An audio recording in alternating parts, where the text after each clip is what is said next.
It gets dark in this video. Welcome back to my YouTube channel.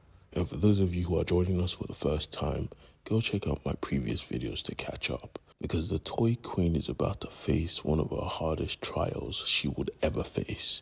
And she may not survive. Which is why we get a flashback to her life previously. When she had a kid, or when she found out she was having a kid, she was so depressed. She felt like her life was over. This caused her subconsciously to develop a hatred for her own kid. Flash forward to today, she was surrounded by a group of murderous teens, and they just wanted her to simply call her daughter and tell her to come.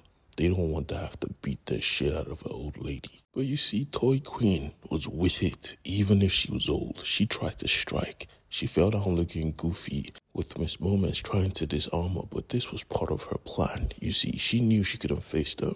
The only option she had was to try and trick them. With their speedster covered in goo, she turned on her walker and took to the skies. She was trying to escape. Now you're thinking to yourself, where is Frankie during all of this? Well, she was at a function. She was at a freaking party dedicating a statue to the man that traumatized her. The insomniac beat her through the years. When she was a child, he beat her down. When she was a teenager, he beat her down. When she got older, she beat him down. But this apparently broke something inside of her. And right now, this real estate agent didn't want to leave her alone. You see, he wanted to work with her seriously. He wanted both of them to collab. He wasn't bringing her on just to be a spokesperson. He wanted her to be his partner, make enough bread to retire for life. But she thought it was too good to be true. What do you want from me, bro? I'm an ex-con. And low-key, I be seeing dead people. He simply clarified that was the exact reason he wants her. She knows the streets better than him.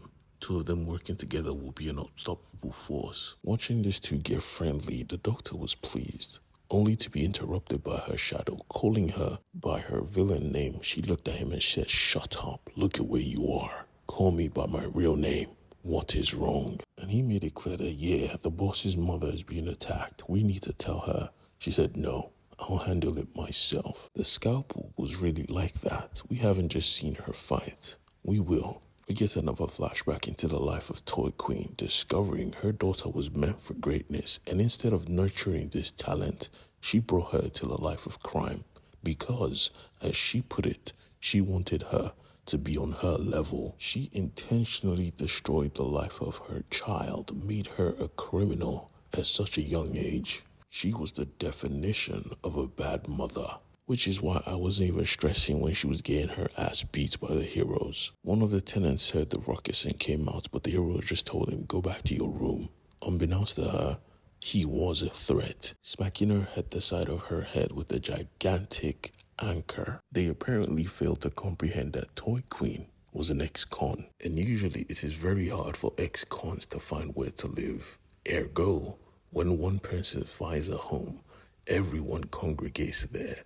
This was basically a retired home for ex-supervillains. Being jobless for so long, they were happy to get involved. Matter of fact, they found joy in it. On each floor, we see a supervillain facing off against one of the action members, and it was fun for them. They were killing it.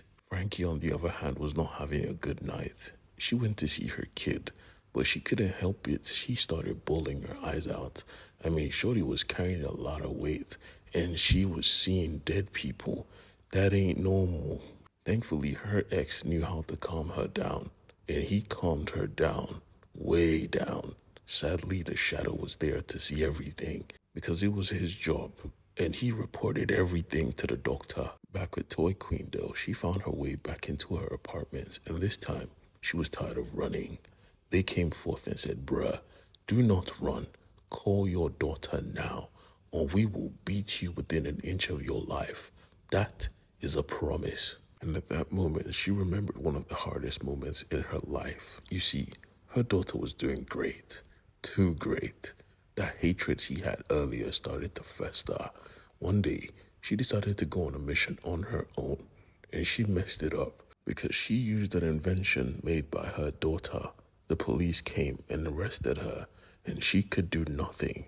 Matter of fact, a deep part of her was happy. She was a disappointment. She was a failure of a mother. So in this very moment, she was never going to do it again. She broke the phone, and the hero said, okay, now you die. She had already accepted death, but the thing is, Scalpel was never going to let her die. Jumping through the glass like a badass, Toy Queen whispered in her ear, oxygen tank, and both of them knew the assignment. She tossed a scalpel, and the Toy Queen tossed a cigar, and with those two combined, a mini explosion was ignited. The room went up in flames. On reflex, Clawboy protected his friends, but he failed to protect the last member, the mutant frog. With his charred remains right in front of them, he lost his leadership position. He was a failure.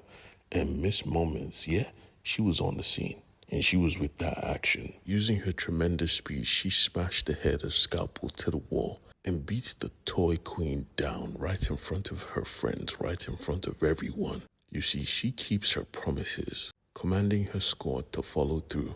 Let's go. We're done here. A few hours after this, they were at the hospital. Toy Queen was bedridden, and right beside her was Playtime, her daughter. Sure, she was a bad mother, but she was still her mother. So Playtime felt she had to defend her. Why didn't you tell me? All Scalpel could say was, I did it because I love you. I was trying to protect you. If you think I'm lying, you could kill me right here, right now. Well, Playtime couldn't bring herself to do it. And at that moment, she got a phone call. A call she never wanted to hear because it was her ex. All he could say was, I tried to protect her. They took our daughter. They took Maggie. Now, harming her mother was bad enough. You went to her kid? Jesus Christ. Playtime is about to go crazy, and I am here for it.